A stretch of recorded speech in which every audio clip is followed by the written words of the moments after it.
एक मित्र ने लिखा है, प्रणाम गुरुजी, आपने कहा कि जिस मनोदशा में हैं उसी में जिएं और उससे उपजे दर्द में जिएं। सालों से लोग एक जैसी मनोदशाओं में ही तो जीते हैं, उससे उपजे दर्द को भी सालों बर्दाश्त करते हैं, पर कहाँ मुक्त हो पाते हैं उस मनोदशा से। फिर भी आपने ऐसा कहा है तो कृपया इसे थोड़ा और विस्तार में समझाएं।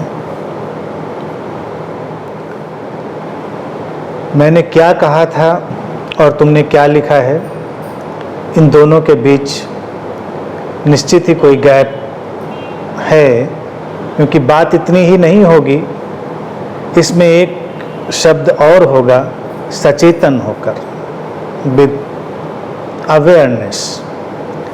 जो मनोदशा है, जो तुम्हारी स्टेट ऑफ माइंड है, जीना तो उसी में है, उससे बाहर तुम कहाँ जाओगे।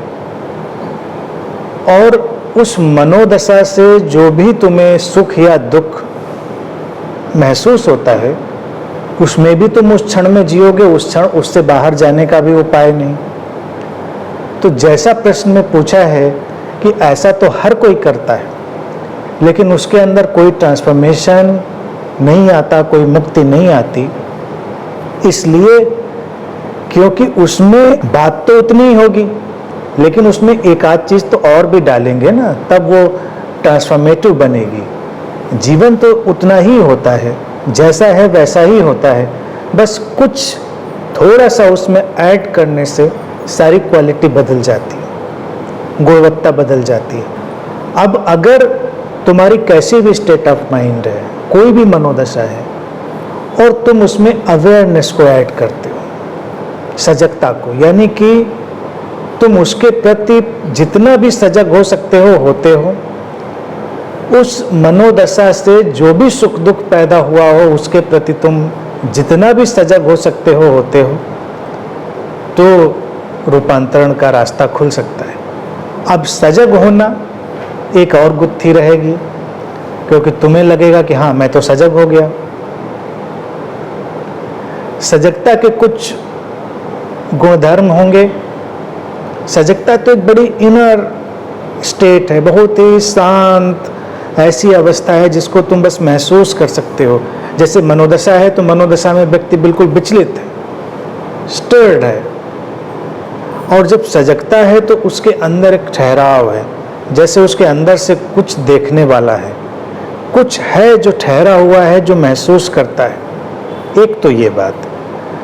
दूसरी, जब भी सजगता की स्टेट अंदर पैदा होगी, स्थिति पैदा होगी, तो व्यक्ति नॉन जजमेंटल होगा, बहुत ज़्यादा निर्णयात्मक नहीं होगा कि ये सही है, ये गलत है, ये होना चाहिए, ये नहीं होना चाहिए। अगर ये आया तो तुम्हारी सजगता गई। और दूसरी जो सबसे महत्वपूर्ण चीज होगी, व्यक्ति चॉइसलेस होगा, चुनाव रहित होगा। चुनाव रहित का अर्थ यह है कि विकल्पों में डोल नहीं रहा होगा। अब किसी मनोदशा को उदाहरण के तौर से लें, मान लें तुम्हें क्रोध है, तुम क्रोध की मनोदशा से भरे हुए हो, तो तुम विकल्प चुनना चाहोगे कि अच्छा अब मैं शांत होने की कोशिश करता हूँ। तुम शांत होने की कोशिश करोगे, वो तुमको मुक्त नहीं होने देगा, बल्कि तुम्हारे उस क्रोध को ही और शक्ति दे देगा। क्योंकि अभी तुमने क्रोध की बनावट, बुनावट, उसके पैटर्न, उसके फ्लो, उसके सारे ढांचे को देखा नहीं। या फिर तुम ये सोचने लग सकते हो कि नहीं मैं इसको महसूस तो कर रहा हूँ, लेकिन क्रोध होना नहीं चाहिए, क्रोध गलत है। फिर तुमने जजमेंटल उस पर अपनी एक चीज़ डाल दी।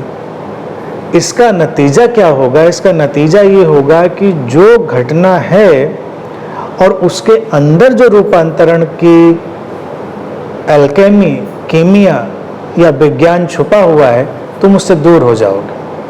और वो एल्केमी, वो कीमिया इतनी ही है कि तुम जब नॉन जजमेंटल चॉइसलेस होकर पूरी तरह उस भाव दशा में मनोदशा में जागते हो तो वो डिसॉल्व होने लगती है, वो मनोदशा डिसॉल्व होती, धीरे धीरे बिखरती है, अपनी इंटेंसिटी लूज करती है। क्योंकि जो भी इस मोमेंट में आया है, इस मोमेंट की वो एक ऐसी घटना है जो किसी भी कारण से घट चुकी है,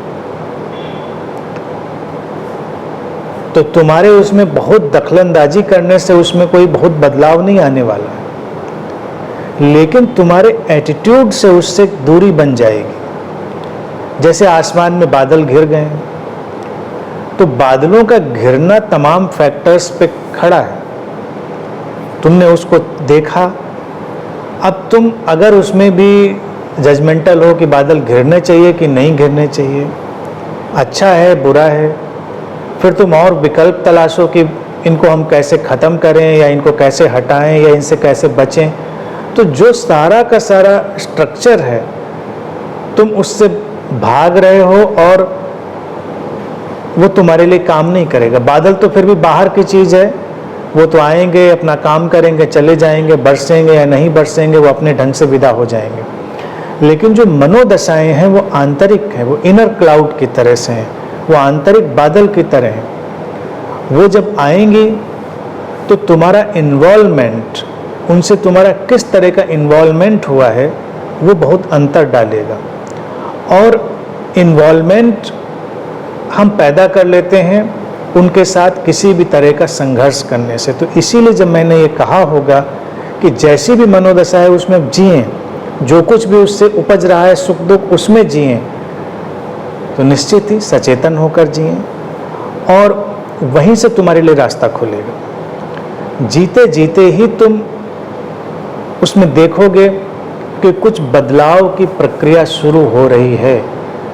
देखिए, जैसा तुमने कहा कि जीवन पर्यंत लोग ऐसे ही तो जीते हैं, लेकिन बदलाव तो किसी में नहीं आता। बदलाव इसलिए नहीं आता कि व्यक्ति सजगता का प्रयोग नहीं कर रहा है, और सजगता का प्रयोग करता भी है तो उसका भी एक कंडीशन पार्ट हावी हो जाता है। जैसे कि वो कोई ध्यानी व्यक्ति हो जाए, मेडिटेटर हो जाए, स्पिरिचुअल हो जाए, तो वो ये बातें सोचने लगेगा, वो कहेगा हाँ ठीक है, मैं सजग होता हूँ क्योंकि क्रोध नहीं होना चाहिए, मैं सजग होता हूँ इसलिए क्योंकि क्रोध को मुझे खत्म करना है। यहाँ पर गुत्थी उलझ जाएगी। यहाँ पर तुम्हारा जजमेंटल होना और चॉइसेस से भरे हुए होना उस प्रोसेस को कंप्लीट नहीं होने देगा, डिसॉल्व नहीं होने देगा। अगर तुम्हारे अंदर क्रोध का शब्द उदाहरण की तरह से ले रहा हूँ, बाकी कोई भी रेंज हो सकती है तुम्हारे मनोदशा की, क्रोध तुम्हारे सिस्टम में, तुम्हारे बॉडी माइंड में अगर आया है तो उसका अपना कोई कारण होगा। तुम जब उसके प्रति सचेतन होगे तुम उसके कारण में प्रवेश करोगे, उसका कारण फिर धीरे धीरे डिसअपीयर होगा, और जब कारण उसका गायब होगा तो वो किसी अगले भविष्य के क्षण में जो वर्तमान का क्षण होगा नहीं आएगा। लेकिन अगर तुमने उसके कारण को नहीं पहचाना तो अभी के लिए तुम्हें लगेगा कि वो गया, फिर वो लौटेगा। ज़्यादातर धार्मिक लोगों को तुम देखो इसी उलझन में रहते हैं कि ये होना चाहिए, ये नहीं होना चाहिए, ऐसा जीवन में करना चाहिए, वैसा नहीं करना चाहिए, और कर नहीं पाते, उलझन में पड़े रहते हैं। इसलिए उलझन में पड़े रहते हैं क्योंकि तुमने अभी अपनी आंतरिक क्षमता को मौका नहीं दिया। बादलों के उदाहरण को फिर भी देखें, वो बाहर का है फिर भी थोड़ा उसको समझ सकते हैं। बादलों के पीछे जो आसमान है, जो हमेशा एक जैसा है, एक रस है, वही है तुम्हारा होना। तो जब तुम डिटैच होकर, सजग होकर अपने इनर क्लाउड्स को देखते हो तो तुम अपने उस चैतन्य में जो आकाश जैसा है उसमें प्रवेश करते हो।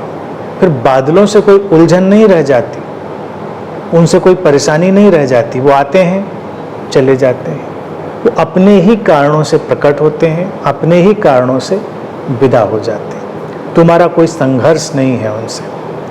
तो इतनी सी बात है, इसको अगर समझ सकते हैं तो समझें।